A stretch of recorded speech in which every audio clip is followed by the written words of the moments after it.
എന്റെ കുടുംബത്തിനും എനിക്കും വേണ്ടി ദുആ ചെയ്യണമെന്നും എന്റെ മക്കൾ പട്ടിണിയാവാതിരിക്കാൻ വേണ്ടി പ്രത്യേക നിങ്ങൾ കരുതണമെന്ന് ഓർമ്മപ്പെടുത്തുകയാണ്. ഉസ്താദ് ശരിയല്ല, ഉസ്താദ് ഒരു നാട്ടിൽ ഫിത്തന ഉണ്ടാക്കരുത്. അപ്പോൾ ആ ഒരു വീഡിയോയുടെ സത്യാവസ്ഥ എന്താണ്, ആ വീഡിയോ മുഴുവനായിട്ട് കണ്ടാലേ മനസ്സിലാവുള്ളൂ. Welcome back to Visal media. ഞാൻ ഫക്രുദ്ദീൻ ബന്താവർ. പള്ളിയിലെ ഉസ്താദുമാർ മഹലിൽ നിന്ന് പിരിഞ്ഞു പോകുന്നതൊക്കെ സ്വാഭാവികമാണ്. പക്ഷേ ആ ഉസ്താദിനെ കരയിപ്പിച്ചുകൊണ്ട് വേദനിപ്പിച്ചുകൊണ്ട് ഒരിക്കലും അയാളെ പറഞ്ഞയക്കുന്ന ഒരു അവസ്ഥ ഉണ്ടാവരുത്. ഞാൻ ഉസ്താദിൻ്റെ ഒരു വീഡിയോ കണ്ടു, ഞാൻ ഷോർട്സിൽ ഞാൻ ആ വീഡിയോ ഇട്ടിരുന്നു. അപ്പോൾ ആ വീഡിയോ മുഴുവനായിട്ടല്ല ഇട്ടിട്ടുള്ളത്, അതിന് മുഴുവൻ ഭാഗം ഇട്ടിരുന്നില്ല. പലരും പറഞ്ഞു ഉസ്താദിനെ കുറ്റപ്പെടുത്തിയിട്ട് ഉസ്താദ് ശരിയല്ല, ഉസ്താദ് ഒരു നാട്ടിൽ ഫിത്തന ഉണ്ടാക്കരുത്. അപ്പോൾ ആ ഒരു വീഡിയോയുടെ സത്യാവസ്ഥ എന്താണ്, ആ വീഡിയോ മുഴുവനായിട്ട് കണ്ടാലേ മനസ്സിലാവുള്ളൂ. ഒരു നാട്ടിൽ ഒരു ചെറിയൊരു ഇഷ്യൂ പരിഹരിക്കാൻ ഉസ്താദ് ശ്രമിച്ചു, കമ്മിറ്റിക്കാർക്കിടയിൽ ഒരു ഇഷ്യൂ പരിഹരിക്കാൻ ശ്രമിച്ചു. അതിന് രായ്ക്കു രാമാനം ആ ഉസ്താദിനെ പുറത്താക്കുകയാണ്. ആ വീഡിയോകൾ മുഴുവനായിട്ട് കാണുമ്പോൾ മനസ്സിലാവും ആരുടെ ഭാഗത്താണ് തെറ്റ്. ഈ ഒരു ഉസ്താദിൻ്റെ വീഡിയോ കണ്ടപ്പോൾ അദ്ദേഹത്തിൻ്റെ ഭാഗത്ത് നീതി ഉണ്ടെന്ന് തോന്നി. ആ വീഡിയോ നിങ്ങൾ മുഴുവനായിട്ട് കാണും. അസ്സലാമു അലൈക്കും വറഹ്മത്തുള്ളാഹി. ബിസ്മില്ലാഹിർ റഹ്മാനിർ റഹീം. അൽഹംദുലില്ലാഹി റബ്ബിൽ ആലമീൻ. അസ്സലാത്തു വസ്സലാമു അലാ അഷ്റഫിൽ മുർസലീൻ വഅലാ ആലിഹി വസഹ്ബിഹി അജ്മഈൻ. അമ്മാ ബഅദ്.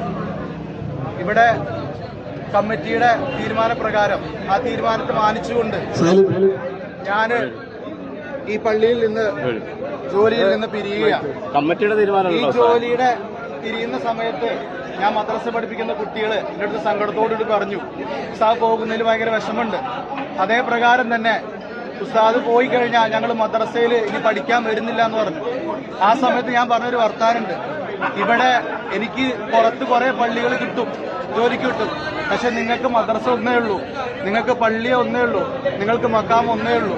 അപ്പൊ ആ മദ്രസയും മക്ബറയും പള്ളിയും ഒക്കെ പരിപാലിപ്പിക്കേണ്ടത്, അതിന്റെ ചുമതലകൾ ഏറ്റെടുത്ത് നടക്കേണ്ടത് എല്ലാവരും കൂടിയാണെന്ന് ഞാൻ ഓർമ്മപ്പെടുത്തുകയുണ്ടായത്. ഇവിടെ ഈ ഞാൻ എന്ന വ്യക്തി ഇത്രയും കാലം ജോലി ചെയ്യുന്നതിന്റെ ഇടയിൽ ഏതെങ്കിലും രൂപത്തിലുള്ള ഒരു സ്ത്രീ വിഷയമോ മദ്രസ കുട്ടികൾ ഉപദ്രവിക്കുന്ന വിഷയമോ സാമ്പത്തികമായിട്ടുള്ള പ്രശ്നങ്ങളോ ഞാൻ ഉണ്ടാക്കിയിട്ടില്ല. ഒരു മര്യാദപരമായിട്ടുള്ളൊരു രൂപത്തില് എന്നോട് വന്ന് പറയാണ് ഉസ്താദ് ഇവിടുന്ന് പോകണം എന്ന് പറഞ്ഞാൽ ഞാൻ പോവും, കടിച്ചു തൂങ്ങൂല. നിലവിൽ ഈ കൂട്ടത്തിൽപ്പെട്ട പല ആളുകളും എന്നോട് പറഞ്ഞു ഉസ്താദ് ഇവിടുന്ന് പോകരുത്, അതിന് വേണ്ട കാര്യങ്ങളൊക്കെ ഞങ്ങൾ ചെയ്തുതരാം, ഉസ്താദിൽ നിന്ന് കുത്തുബോധനോ ആരും അവിടെ കയറാതെ ഞങ്ങൾ കുത്തുബോധിക്കാന്ന് പറഞ്ഞു. ഇവിടെ നിയമപരമായിട്ട് ഒരു നോട്ടീസ് പീരീഡ് എന്ന് പറഞ്ഞ സാധനമുണ്ട്. 30 ദിവസം ഒരു ജോലിയിൽ നിന്ന് പിരിച്ചുവിടാനുള്ള അവകാശമുണ്ട്. 30 ദിവസം വരെ ഒരു പുതിയ ജോലി കണ്ടെത്താൻ ഇവിടെയുള്ള ആളുകളോട് യാത്ര പറയാനുള്ള അവസരമുണ്ട്. എനിക്ക് അങ്ങനെ ഞങ്ങൾ ചെയ്തു തരണം, നിയമപരമായിട്ട് നിങ്ങളൊന്ന് ചോദിച്ചു, ഞാൻ വേണ്ടാന്ന് പറഞ്ഞു. അതേ പ്രകാരം തന്നെ ഇവിടെ നിന്ന് ഈ മഹലിൽ നിന്ന് ഒരംഗമെങ്കിലും ഈ ഉസ്താദ് ഇവിടെ നിൽക്കണമെന്ന രൂപത്തിൽ വഖഫ് ബോർഡിൽ പെറ്റീഷൻ വെച്ച് കഴിഞ്ഞാൽ ഇവിടെ ഒരു തെരഞ്ഞെടുപ്പ് നടത്തി ആ ഉസ്താദ് നിൽക്കണോ വേണ്ടയോ തീരുമാനിക്കാൻ പറ്റും. ഇങ്ങനെയുള്ള പലതരത്തിലുള്ള നിയമപരമായിട്ടും അല്ലാതെയും ഏത് രൂപത്തിൽ ഉസ്താദിനെ സഹായിക്കാമെന്ന് പറഞ്ഞു വന്നിട്ടും ഞാൻ പറഞ്ഞു ഞാനിവിടെ നിൽക്കില്ല, ഈ വെള്ളിയാഴ്ച കഴിഞ്ഞാൽ ഞാനിവിടെ ഖത്തീബല്ല, ഞാൻ പോകും. കാരണം ഞാനിങ്ങി ഇവിടെ നിന്ന് കഴിഞ്ഞാൽ ഈ മഹലിൽ 2 തട്ടാകും. പക്ഷേ എന്നെ സംബന്ധിച്ചിടത്തോളം എന്നെ സ്നേഹിച്ചവരാ നിങ്ങൾ, എന്നെ സഹായിച്ചവരാ നിങ്ങൾ, എനിക്ക് എല്ലാ സഹകരണങ്ങളും നൽകിയവരവര്. ഞാൻ പോകുന്നതിനുള്ള കാരണം ഈ പള്ളിയിൽ വെച്ചെങ്കിലും പറയാനുള്ള ഒരു അവസരം നൽകിയെങ്കിൽ ഇങ്ങനെ ഒരു പ്രശ്നം ഇവിടെ ഉണ്ടാകുന്നതായിരുന്നില്ല. ഈ നേരത്തെ പറഞ്ഞ പോലെ ഒരു പെണ്ണ് കേസോ അതല്ലെങ്കിൽ മറ്റെന്തെങ്കിലും കുട്ടികളെ ഉപദ്രവിക്കലോ സാമ്പത്തിക പ്രശ്നമാണെങ്കിൽ നിങ്ങൾ ഇങ്ങനെ ചെയ്യുന്നതിൽ ഞാൻ തൃപ്തിയോടുകൂടി പോകും. ഇവിടെ ഒരു മുതിർന്നവർ ചെയ്യുന്ന അതല്ലെങ്കിൽ ഇതുമായി ബന്ധപ്പെട്ട രൂപത്തിൽ ചെയ്യുന്നതിന്റെ രീതിയല്ല നടന്നുകൊണ്ടിരിക്കുന്നത്. നിങ്ങളൊന്ന് ഓർക്കണം, നമ്മളെ സംബന്ധിച്ചിടത്തോളം ആണുങ്ങളാ, നമ്മുടെ കുടുംബം വിഷമിക്കാൻ നമ്മൾ ആഗ്രഹിക്കില്ല. നമ്മൾ ഒരുപാട് വിഷമങ്ങൾ നമ്മുടെ ഉള്ളിൽ ഇങ്ങനെ ഒളിപ്പിച്ചു വെക്കും. എന്നാ നോക്കണം, ഈ ഒരു വിഷയം എന്റെ വാപ്പാക്ക് വിളിച്ചു പറയാൻ ആ വിഷയം എന്റെ ഉമ്മ കേൾക്കാൻ 4-5 ദിവസമായിട്ട് എന്റെ ഉമ്മ ഉറങ്ങിയിട്ടില്ല. ആ വീട്ടിൽ ഞാൻ കയറി ചെല്ലുമ്പോൾ മരിച്ച വീട്ടിലേക്ക് ചെല്ലുന്ന പ്രതീതിയാ. എന്തിനാ സുഹൃത്തുക്കൾ, എനിക്ക് 30 വയസ്സുണ്ട്, എന്നെ ഇവിടെ എന്റെ വാപ്പ കൊണ്ടുവന്ന് സ്കൂളിൽ ചേർത്തുന്ന പോലെ ചേർത്തിയതല്ല. എന്നെ ഈ മഹലിൽ മജീദ് സാഹിബ് സെക്രട്ടറി ആയിരുന്നു, ഈ നിഹാസുദ്ദീന്റെ പറഞ്ഞുകൊണ്ടാണ് പരിചയപ്പെടുത്തിയത് ഞാനിവിടെ വരുന്നത്. എന്റെ ഉപ്പ വന്ന് എന്നെ കൊണ്ടൊന്ന് ചേർത്തിയതല്ല. പിന്നെ എന്തിനാണ് എന്നെ ഇവിടെ നിന്ന് പറഞ്ഞു വിടണം, അതല്ലെങ്കിൽ എന്നെ ഇവിടെ നിന്ന് തിരിച്ചു വിളിക്കണം, എന്റെ കുറ്റങ്ങളും നിങ്ങളുടെ മകന് ക്വാളിറ്റി ഇല്ല എന്ന് പറഞ്ഞിട്ട് ഒരു ഉപ്പാക്ക് വിളിച്ചു പറഞ്ഞത് എന്താ? എത്ര തെമ്മാടിയായ മോനാണെങ്കിൽ ആ ഉപ്പാക്ക് വിളിച്ചു പറഞ്ഞാൽ ആ ഉമ്മത് കേട്ട് കഴിഞ്ഞാൽ എത്ര വിഷമിക്കും, എത്ര സങ്കടപ്പെടും എന്നാലോചിച്ച് നോക്കി. അതിന് മാത്രം എന്ത് തെറ്റാ ഞാൻ ചെയ്തത്? എന്നോട് ഇവിടുന്ന് പോവാന്ന് പറഞ്ഞാൽ ഞാൻ പോകും. ഇപ്പോഴും ഞാൻ പറയുന്നത് ഇവിടെ എന്നെ പിടിച്ചു നിർത്താൻ ഒരുപാട് ആളുകളുണ്ട്, ഒരുപാട് ആളുകൾ തയ്യാറായിട്ടുണ്ട്. പക്ഷെ ഞാൻ ഇപ്പോഴും പറയുന്നു ഞാൻ ഇവിടുന്ന് പോകും. ഇത് നിങ്ങളുടെ മഹല്ലാണ്, ഈ മഹലിൽ നിങ്ങൾ തന്നെയാണ് തീരുമാനം എടുക്കേണ്ടത്. ഇവിടെ ഏത് ഉസ്താദ് നിൽക്കണം, ഏത് ഉസ്താദ് നിൽക്കണ്ട. ഇനിയിപ്പോൾ നിങ്ങൾ ആര് വന്ന് പറഞ്ഞാലും ഞാനിവിടെ നിന്ന് ഇൻഷാ അല്ലാഹ് പോകും. പക്ഷെ ചില കാര്യങ്ങൾ മനസ്സിലാക്കേണ്ടതുണ്ട്.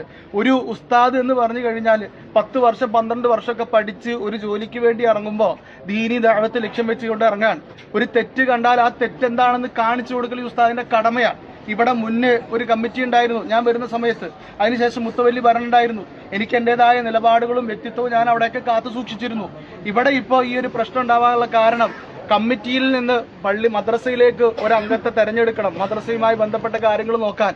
അപ്പൊ ആ തെരഞ്ഞെടുപ്പിൽ അതിൻ്റെ ഒരു സുതാര്യത നഷ്ടപ്പെട്ടപ്പോൾ, നീതിയുക്തമല്ലാത്തൊരു തെരഞ്ഞെടുപ്പാണെന്ന് മനസ്സിലാക്കിയപ്പോൾ ഞാൻ ഇടപെട്ടു. ഇങ്ങനെ ഒരു ആരോപണം കൊണ്ട് ഒരാളെ മോശപ്പെടുത്താൻ പാടില്ല. ഒരു മോശപ്പെട്ട് ചിത്രീകരിച്ച് അയാളുടെ സ്ഥാനവും മാനവും കഴിയുന്നില്ല. എന്നെ കുറിച്ചൊരു തെറ്റായ കാര്യം എൻ്റെ കുടുംബത്തെ അറിഞ്ഞു കഴിഞ്ഞാൽ, എൻ്റെ മക്കൾ അറിഞ്ഞു കഴിഞ്ഞാൽ പിന്നെ ആ കുടുംബത്തെ എനിക്ക് വിലയില്ല. ഇല്ലാത്ത കാര്യം പറഞ്ഞുകൊണ്ട് ഒരാളെ ആക്ഷേപിക്കരുത്. ഇങ്ങനെയുള്ളൊരു തെറ്റ് ചൂണ്ടിക്കാണിച്ചതിന്റെ പേരിൽ എന്നെ പറഞ്ഞു വിടുകയാണ്. നിങ്ങളൊന്ന് ആലോചിക്കണം. ഈ ഒരു നിസ്സാരമായ കമ്മിറ്റിയുള്ളിൽ തന്നെ ചർച്ച ചെയ്ത് അവസാനിപ്പിക്കേണ്ട ഈ ഒരു വിഷയത്തിന്റെ പേരിൽ ഒരു ഉസ്താദിനെ ആ പള്ളിയിൽ നിന്ന് രാത്രിക്ക് രാത്രി തന്നെ പെട്ടിയെടുത്ത് പോകണമെന്ന് പറയുന്നത് ഏത് ന്യായമാണെന്ന് അറിഞ്ഞാൽ കൊള്ളാമെന്നുണ്ട്. ഈ ഒരു വിഷയം നിങ്ങളെ ധരിപ്പിക്കുക എന്നുള്ള ഒരൊറ്റ ലക്ഷ്യം മാത്രമേ എനിക്കിവിടെ ഉണ്ടായിട്ടുള്ളൂ. ഇവിടെ ഇപ്പൊ കൂടിയിരിക്കുന്ന പല ആളുകൾക്കും സത്യം എന്താണെന്നറിയില്ല. ഇവരൊക്കെ ഞാൻ പോകുമ്പോൾ ഇനി എന്നെ വേറെ രൂപത്തിൽ പലതും പറയും. ഇപ്പൊ തന്നെ എന്നെ സാമ്പത്തികമായിട്ടുള്ള ബുദ്ധിമുട്ട്, സാമ്പത്തികമായിട്ട് ഒരുപാട് കാര്യങ്ങൾ ചെയ്തു, അതല്ലെങ്കിൽ അതിന് വേണ്ടിയിട്ട് ഒരുപാട് എൻ്റെ പോക്കറ്റ് നിറയ്ക്കാൻ ഒരുപാട് കാര്യങ്ങൾ ചെയ്തു എന്ന ആരോപണം ഇപ്പൊ തന്നെ ഉയർന്നു വന്നിട്ടുണ്ട്. നിങ്ങൾ അറിയണം, ഒരു വർഷമായിട്ട് എൻ്റെ വീടിന് ഞാനൊരു വീട് വെക്കാൻ വേണ്ടിയിട്ട് ഒരു സ്ഥലത്തിന് തീര് നടത്താൻ വേണ്ടിയിട്ട് 3 ലക്ഷം രൂപ കൊടുക്കാത്തതിന്റെ പേരിൽ ആ തീര് നടക്കാതിരിക്കുക. ഇവിടെ ഒരുപാട് സാമ്പത്തികമായിട്ട് സഹായിക്കുന്ന ആളുകളുണ്ട്. ആശിമാജി മണവാട്ടി അടക്കം, ഒനിയൻ അൻസാരി അടക്കം, ഷിജാസ് അടക്കം ഒരുപാട് ആൾക്കാരുണ്ട്. ഒരാളോടെങ്കിലും ഈ വിഷയം ഞാൻ ഓർമ്മപ്പെടുത്തിയിട്ടുണ്ടെന്ന് നിങ്ങൾ ചോദിക്കണം. അങ്ങനെ സാമ്പത്തികമായ ആരോപണം വരെ ഉന്നയിച്ചുകൊണ്ട് ഒരാൾ ഇങ്ങനെ കരിവാരി തേച്ചുകൊണ്ട് പറഞ്ഞയക്കുമ്പോൾ ഇനിയൊരു ഉസ്താദ് ഈ പള്ളിയിൽ ഇരിക്കുന്ന സമയത്ത് ആ ഉസ്താദിന് ഈ ബുദ്ധിമുട്ടുണ്ടാകാതിരിക്കാൻ വേണ്ടി മാത്രമാണ് ഞാനിങ്ങനെ സംസാരിച്ചത്. ഒരു പക്ഷേ ഇതിന്റെ പേരിൽ എനിക്ക് മറ്റു മഹലുകളിലൊന്നും ജോലി കിട്ടിയെന്ന് വരില്ല, ശരി, സമ്മതിച്ചു. എങ്കിലും ഈ ഒരു തെറ്റിനെ തെറ്റായിട്ട് തന്നെ ഞാനിവിടെ ചൂണ്ടിക്കാണിക്കും. അതുകൊണ്ട് തന്നെ പ്രിയമുള്ള വിശ്വാസികളെ, നമ്മൾ ദീനിയായ കാര്യങ്ങൾ ഒരുമിച്ചവരാണ്, ദീനിൽ വിശ്വസിക്കുന്നവരാണ്, ദീനനുസരിച്ച് ജീവിക്കുമെന്ന് പ്രതിജ്ഞ ചെയ്തവരാണ്. അതുകൊണ്ട് തന്നെ ആ ദീനെ മുറുകെ പിടിക്കാൻ നമ്മളെല്ലാവരും തയ്യാറാണ്. അതുകൊണ്ട് എൻ്റെ വാക്കിൽ നിന്നോ പ്രവൃത്തിയിൽ നിന്നോ ആർക്കെങ്കിലും എന്തെങ്കിലും മോശമോ ബുദ്ധിമുട്ടോ ഉണ്ടായിട്ടുണ്ടെങ്കിൽ നിങ്ങളെല്ലാവരും പൊരുത്തപ്പെട്ടു തരണമെന്നും എൻ്റെ കുടുംബത്തിനും എനിക്കും വേണ്ടി ദുആ ചെയ്യണമെന്നും എൻ്റെ മക്കൾ പട്ടിണിയാവാതിരിക്കാൻ വേണ്ടി പ്രത്യേകതകൾ കരുതണമെന്ന് ഓർമ്മപ്പെടുത്തുകയാണ്. ഉസ്താദുമാര് ഒരു സ്ഥലത്തും ഇമോഷണലായിട്ട് നിൽക്കുന്ന അവസ്ഥ ഉണ്ടാവരുത്. നമുക്ക് അന്നം തരുന്നവൻ ആരാണ്? പടച്ചവനാണ്. എവിടെ നമുക്ക് കഴിവുണ്ടോ ഏത് പള്ളിയിലും ജോലി എടുക്കുക. പക്ഷേ ഈ ഒരു മനുഷ്യനെ വല്ലാതെ വേദനിപ്പിച്ചിട്ടാണ് അവിടുന്ന് പറഞ്ഞയച്ചിട്ടുള്ളത്. അദ്ദേഹം അത്രയും സങ്കടപ്പെട്ടുകൊണ്ടാണ് സംസാരിച്ചത്. ഏത് മഹല്ലുകൾ എടുത്തു നോക്കോ, ആ മഹലിലൊക്കെ ഉസ്താദുമാർ ഇതുപോലെ സങ്കടപ്പെടുത്തി പറഞ്ഞ കഥകളുണ്ട്. കണ്ണിയത്ത് ഉസ്താദ് വലിയ സമസ്തയുടെ വലിയ പണ്ഡിതനാണ്, സൂഫി വര്യനാണ്, വലിയ നേതാവാണ്. കണ്ണിയത്ത് ഉസ്താദിനെ പൊന്നാനിയിൽ നിന്ന് ഇതുപോലെ പറഞ്ഞയച്ചതാണ്. അതായത് അവർക്ക് ഇഷ്ടപ്പെടാത്ത എന്തോ കണ്ടു, അപ്പോൾ പറഞ്ഞയച്ചു, അത്രേ ഉള്ളൂ. അപ്പോൾ ഇത് ഓരോ ഉസ്താദുമാർക്കും ഇതൊരു പാടാണ്. നമ്മളെവിടെയും സുരക്ഷിതമൊന്നുമല്ല. ഏതൊരു കൊല്ലം കഴിയുമ്പോൾ ഒരു ഉസ്താദിനോടൊന്നും പോകേണ്ടി വരും. പക്ഷെ പറഞ്ഞയക്കുമ്പോൾ പെണ്ണ് കേസ് പോലെയുള്ള പോലെ പോക്സോ കേസ് അല്ല എന്നുണ്ടെങ്കിൽ അവർക്കൊരു മാസത്തെ സാവകാശം കൊടുത്ത് മാന്യമായിട്ട് അവിടുന്ന് പിരിയാനുള്ള ഒരു സാഹചര്യം ഒരുക്കി കൊടുക്കാനുള്ളൊരു മാനുഷികമായ ഒരു പരിഗണനയാണ്. ഇത് പലയിടത്തും എന്താണെന്ന് വെച്ചാൽ ചില ഉസ്താദുമാർക്കുടെ കയ്യിലും ചില പ്രശ്നങ്ങളുണ്ട്. അതും കൂടി പറയണമല്ലോ. ഉസ്താദുമാർ ഏതെങ്കിലും ഫിഖ്ഹിലൊക്കെ ഇളവുകളുണ്ടാവും. ആ ഇളവുകളെ കുറിച്ചൊന്നും സംസാരിക്കില്ല. വലിയ ദീന് പറയാന്ന് പറഞ്ഞു ഭയങ്കര കാർക്കശ്യമായ രീതിയിലൊക്കെയാണ് മതപ്രബോധനം നടത്തുക. അപ്പോൾ സ്വാഭാവികമായിട്ടും കമ്മിറ്റിക്കാർക്ക് പലർക്കും അസ്വാരസ്യങ്ങളുണ്ടാവും. ആ അസ്വാരസ്യങ്ങൾ എന്ത് ചെയ്യും? പുറത്തേക്ക് വരും. ചെറിയ കാര്യങ്ങൾ പറഞ്ഞിട്ട് മഹല്ലിൽ പ്രശ്നങ്ങൾ ഉണ്ടാക്കുന്ന ഒരാളാവരുതൊരു ഉസ്താദ്. പരമാവധി ആ മഹല്ലിൽ ഒത്തൊരുമയോടുകൂടി പോകാൻ എന്തൊക്കെ നമുക്ക് ഇളവുകളുണ്ടോ അല്ലെങ്കിൽ ആനുകൂല്യങ്ങളുണ്ടോ, ഈ മതത്തിലെ ആനുകൂല്യങ്ങളൊക്കെ പറഞ്ഞു കൊടുത്ത് സന്തോഷത്തോടു കൂടി നയിക്കുന്ന ഒരാളാണ് ഇമാം എന്ന് പറഞ്ഞത്. പിന്നെ ഈ പള്ളിയിലെ ജോലി എന്ന് പറയുന്നത് ഒരു തൊഴിലായിട്ട് കാണുന്നവരല്ല. അതുകൊണ്ട് ഇവർക്ക് യൂണിയനോ കാര്യങ്ങളൊന്നും ഉണ്ടാവില്ല. ആരെങ്കിലും പുറത്താക്കി കഴിഞ്ഞാൽ സമരങ്ങളൊന്നും ഉണ്ടാവില്ല. ഇതൊരു സേവനമാണ്. ആ സേവനത്തിനൊരു പ്രതിഫലമുണ്ട്. പിന്നെ പലയിടത്തും എന്താണെന്ന് വെച്ചാൽ ശമ്പളം കുറവാണ്. പിന്നെ ഈ പണക്കാരായ വീട്ടിൽ നിന്ന് കിട്ടുന്ന വല്ല സഹായങ്ങളൊക്കെയാണ് ഇവർക്കൊരു ഇതുണ്ടാവുക. അപ്പോൾ പണക്കാരുടെ കയ്യിൽ പിഴവുകൾ ഉണ്ടാകുമ്പോൾ ഇവർക്ക് മിണ്ടാൻ പറ്റൂല. അഥവാ മിണ്ടിക്കഴിഞ്ഞാൽ ജോലി വരെ തെറിപ്പിക്കുന്ന ഒരവസ്ഥയാണ്. എന്തായാലും ഈ ഉസ്താദിൻ്റെ ഭാഗത്ത് നീതി ഉണ്ട് എന്നാണ് എനിക്ക് തോന്നിയിട്ടുള്ളത്. നിങ്ങൾക്ക് നിങ്ങളുടെ അഭിപ്രായം താഴെ ഒന്ന് കമൻറ്റ് ചെയ്യാം.